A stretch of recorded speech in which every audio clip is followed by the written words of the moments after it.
High school graduation night, 1992. A night of celebration leads to one of Springfield's greatest mysteries. 3 women, Sherrill Levitt, her daughter 19-year-old Susie Streeter, and her friend 18-year-old Stacy McCall, disappeared into the night, virtually without a trace. It's out of the ordinary. The house was left open. The cars are all present at the address on Delmar. Some things just aren't adding up. Police believe after the teens attended a graduation party, all 3 women ended up at this house at 1717 East Delmar. Inside, there was no sign of a struggle. Stacy's mom, Janice McCall, says it wasn't like her daughter to go somewhere and not call. I'm afraid that something's happened to her. As far as I know, all of her things are still at Susie's. Her purse is there, her keys are there, her shoes are there, her shorts are there. The only thing I know that she still has on is her yellow shirt. Everyone in the Ozarks seemed to be looking for the girls. Janice and Stuart McCall tireless in their search and their dedication to getting the word out about the 3 missing women. I'm Mrs. McCall, and this is my daughter. Okay. And they're missing, and we'd like to put posters in your windows. So we've asked for your help today. Friends, neighbors, even strangers turned out to help police search areas all over. From Lake Springfield to Forsyth, to Joplin, to Stockton. As hours turned to days, and days turned to weeks, the search continued. Police dragged lakes, beat the bushes, and dug in rural areas. You live a case like this, you just don't investigate it. The families, police, people all around the area were changed by the case. Over and over, people said this sort of thing just didn't happen here in the Ozarks. Springfield was safe, and that's the way everyone viewed it until now. At first, police held daily news conferences discussing clues, tips, even sightings of the women. Witnesses said they remembered seeing a green van in the area around the time of the disappearance. The vehicle is identified as a 1964 to 1970 Dodge panel van, light moss green in color with a white front grille. So police parked a green van fitting the description in front of the police department, hoping to jar someone's memory. At one point, they released this sketch of a potential suspect, a transient some people reported seeing in the area. But as time wore on, police shared less and less about the case. No, I really can't discuss suspects at all at this time. I really do rather not comment. No, sir, I really can't comment on anything on suspects at this time. Throughout the last 15 years, there have been digs following up on tips that continue to trickle into police. In 1993, investigators searched 40 acres in Webster County that had been searched in another missing persons case. A search warrant confirmed that they were looking for the 3 missing women. In 2002, investigators went to a former concrete company, also in Webster County, after 2 women told police there were men there who drove a green van.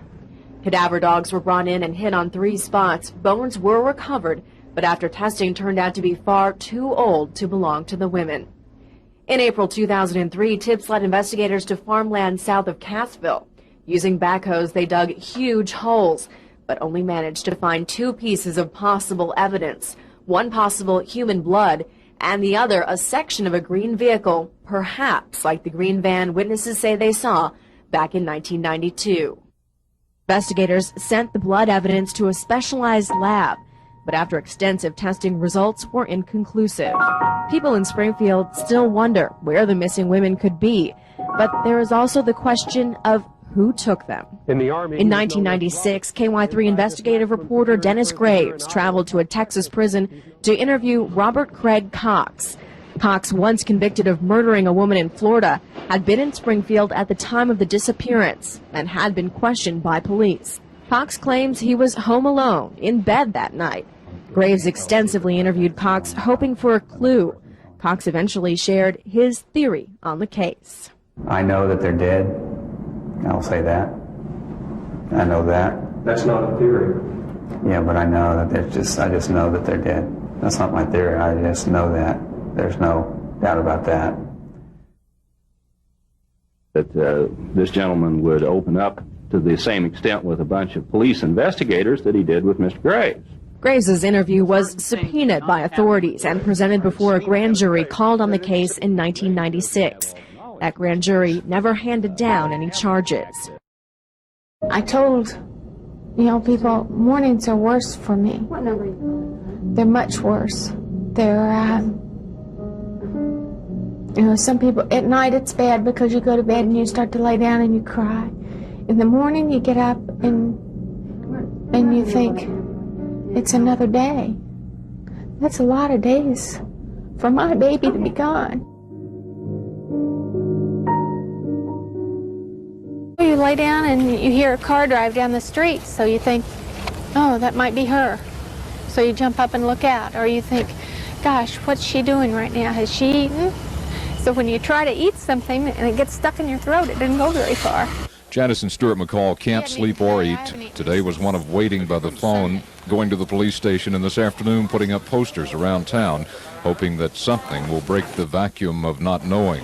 If you could hang some up for us, and we'd make enough if you'd even be willing to stuff them in the sacks or something, if somebody would do that. We'll bring them in. You'll do that for us? You can't sit still when you don't know anything. Yeah, it's hard to stay optimistic, especially when you don't know what's going on out there. I'm Mrs. McCall, and this is my daughter.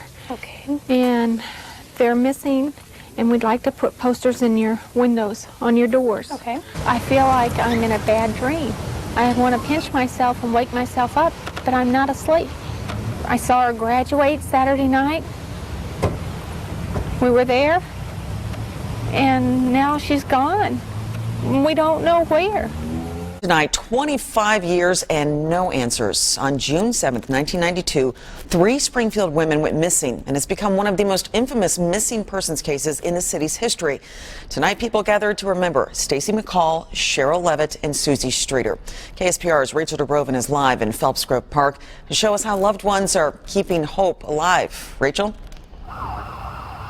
Lee, I'm at the Victims Memorial Garden in Springfield, where earlier tonight dozens of people gathered to remember the lives of Springfield's 3 missing women.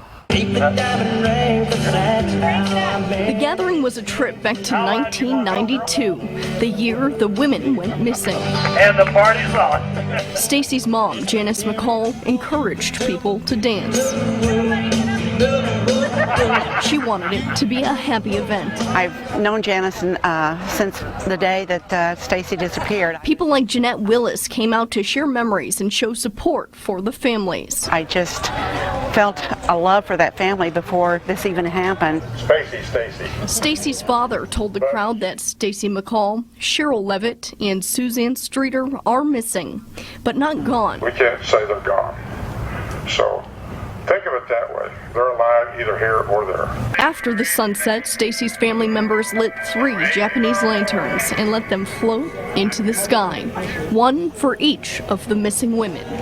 I think that all of us that are close to the family, we are not giving up hope.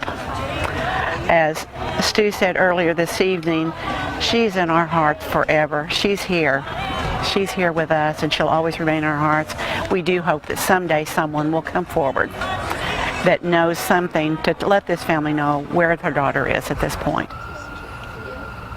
Stacy McCall's mom, Janice, is the one who organizes these events, and she says this was her last vigil. She says after 25 years, she's had enough. Lee? Rachel, thank you. The women disappeared from a house on East Delmar in Springfield. Sherrill Levitt and her daughter Suzanne Streeter lived there. Police believe they were abducted because they found all of their personal items in the house. If you have any information that can help police solve this case, call 911. More time goes by, this case gets colder and colder.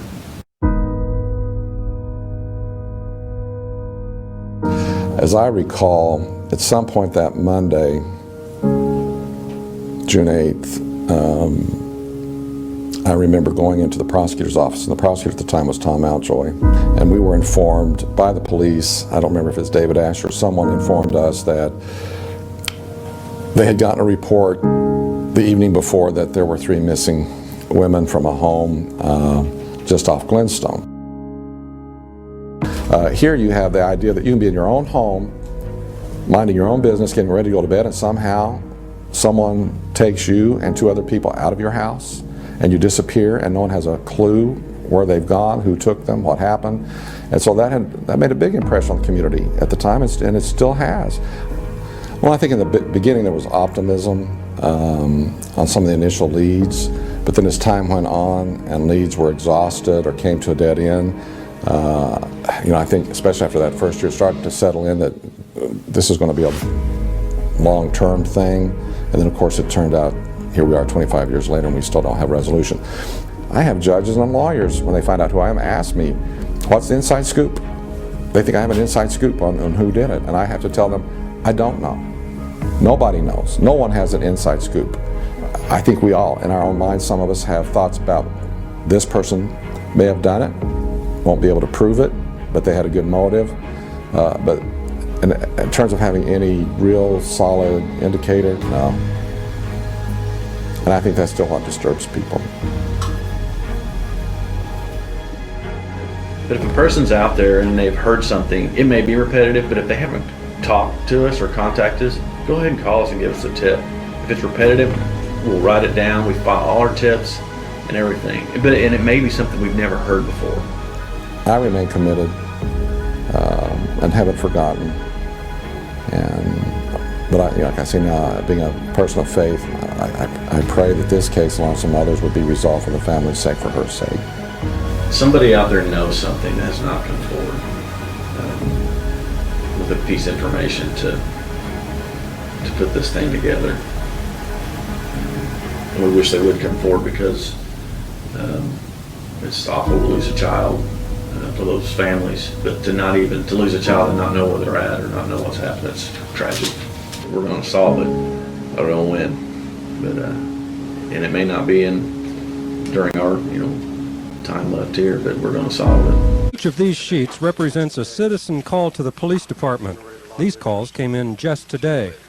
Each sheet contains information that the caller hoped would help police find Sherrill Levitt and Suzanne Street and Stacy McCall. Each call has to be checked out. Some take more manpower and more time than others. We had a phone call overnight from a hang-up caller that indicated that the ladies could be found along Pearson Creek. This morning we took 14 officers and have physically walked the Pearson Creek area from Jones Spring to where Pearson Creek empties into the James River, and found nothing of substance in relations to this case. Police have decided that a car stolen from a neighbor of one of the missing women is probably unrelated to the suspected abduction. Investigators also find no similarities between this case and one in Oklahoma. An Oklahoma woman, her daughter, and a sister-in-law have been missing since May 29th, but police say there are few, if any, similarities. Also discounted are any connections with other apparent abductions in Missouri. Additional photos of the Springfield women were released today. And this recently discovered video of Stacy McCall, modeling for a television commercial. Police hope public interest in the case will help them find the women soon. I feel the public is cooperating generously. Dennis Graves, KY3 Action News.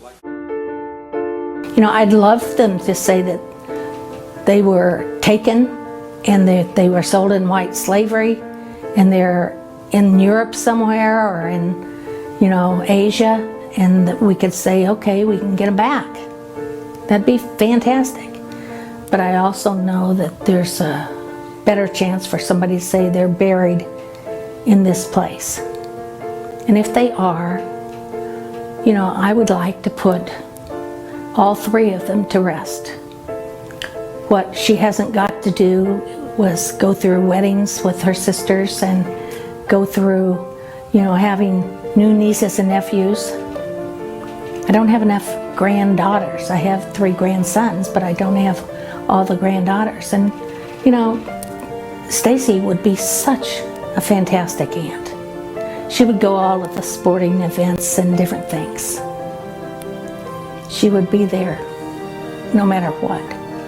I want them to remember that she was fun, loving, and exciting, and that she would do anything for anyone, that she would help a little child, she'd help an old lady across the room, she would be whatever she needed to do. She was a very loving person, and a very goofy girl. She, we called her Spacey Stacy at times because she was. We're not going to rehash their disappearance. We're going to rehash their happiness in their life. So that's what's important. Police are working extended shifts around the clock trying to find Sherrill Levitt, her daughters Suzanne Streeter and Suzanne's best friend Stacy McCall. The three disappeared from this house early Sunday morning. The women had attended Kickapoo graduation ceremonies at Hammond Student Center Saturday night. Suzanne and Stacy had gone to a couple of parties, then returned here to Suzanne's home. Investigators suspect foul play. The woman's cars were in the driveway. Their personal belongings, including their clothes and purses, were in the house. There was no sign of a struggle. We are still asking for individuals that may have had contact with either the McCall girl, Miss Streeter, or Miss Levitt to make contact with our department so we can narrow down the time frames that we're working with as to physically when was the last time they were seen and known to be safe. Investigators say a stolen car appears to be their best lead so far. The car belongs to the folks who live across the street from Stacy McCall, here on Meadowlark Street. It was stolen from this parking lot on East Sunshine between 5 and 10 p.m. Monday. It's described as a red 1991 Chevy Cavalier with Missouri license AKF 496. The young man from whom it was stolen was a classmate of Suzanne Streeter and Stacy McCall. We have not been able to locate that vehicle at this time. However, we are not sure that it would in any way be associated with their disappearance. The possibility does exist, therefore we've got to either make it a part of the case or to eliminate it from consideration. The FBI is treating the disappearance as a possible kidnapping. One FBI agent has been assigned to work with local police. More than 30 Springfield officers have been assigned to the case. The Springfield Police Department has committed all manpower available to the investigation of the disappearance of these three ladies. The investigations division itself is divided into two teams, each team working 12-hour shifts. In addition to that, the department's crisis action team has been assigned to this case, along with additional supplemental support out of the uniform division. Glenn says police will continue to work around the clock until all leads have been exhausted. Friends and family of 19-year-old Suzanne Streeter and 18-year-old Stacy McCall say it's not like them to just leave and not tell anyone where they're going. She calls and lets me know where she's going to be. She's never missed work. She's a very conscientious young woman. We're questioning everybody at this time, friends, relatives, anyone that has the information, anyone that may have seen them last, neighbors. We've done neighborhood canvas. We're just checking every lead we can at this time. The last time anyone saw Susan Streeter or Stacy McCall was over the weekend at this house in Battlefield. The girls had gathered here with some friends after graduating from Kickapoo High School on Saturday. They left here early Sunday morning. They said they were going to the other girl's house and they were going to be spending the night there, and they called me in the morning so we could go to Whitewater. And they never called me in the morning, so I called them, and I called and I got no answer. So I went over there, and they weren't there. This is Suzanne Streeter's mom, Sherrill Levitt. She's also missing. Last seen at her daughter's graduation ceremony at Hammond Student Center on Saturday. She lived in this house on East Delmar in Springfield. That's where police found the three missing women's cars. Authorities say there was no sign of a struggle. In fact, the front door was unlocked, the TV was on, their clothes were still there, their purses and personal items untouched. Her jewelry and things were left in her purse. Her makeup is there. An 18-year-old girl that's very proud about the way she looks, wears her makeup and looks nice, and she doesn't go out just wearing a t-shirt and her underpants. Springfield police have notified law enforcement agencies in the surrounding area and in neighboring states, hoping someone will have an idea of what happened to these three women over the weekend. In Springfield, Missouri, I'm Marty Schussler for NBC News. How often do you guys get new information on it, on that specific case? I would say weekly, still. For Lieutenant Coley Wilson, who is a lifelong Springfield resident, he remembers the thoughts he had the night that Springfield's most notable cold case occurred. This was before he was the head of the investigations unit at the Springfield Police Department. You know, I was pretty young then, but you think, oh, they're going to show up. They're going to they're going to show up somewhere. One of them at least. Something's going to happen. But since then, the information they've received from the public hasn't turned into a discovery of Stacy McCall, Susie Streeter, or Sherrill Levitt. And you say new information, it's the information we get a lot of times is not new information. It's something we already know. But I don't want people to think, oh, I guess they already know everything about this. No, if you get any information about this case, call us immediately. We'll take it. It doesn't matter. The effort to get the word out has dwindled, but it hasn't completely faded away. We opened January 22nd, and this happened, this day. That same year, so I always remember it like it was yesterday. A lot has changed since then for David Bauer, who is the owner of Coyote's Adobe Cafe. He's almost become part of the story himself and recalls meeting Stacy's mother Janice around the time the girls disappeared. It was just a day I always remember, with the girls missing, and then mother coming in and handing me the flyer and asking me to post it, and I said I'll leave it here until the girls come home. They never did. But Lieutenant Wilson holds out hope that they'll find out what happened eventually. We're waiting and hoping for that new piece of information that breaks it open, which I think is going to happen. Lieutenant Wilson says they do stay in touch with the family still, and that they do have an investigator assigned to this case who reviews information frequently, and he says it's still the department's top priority cold case.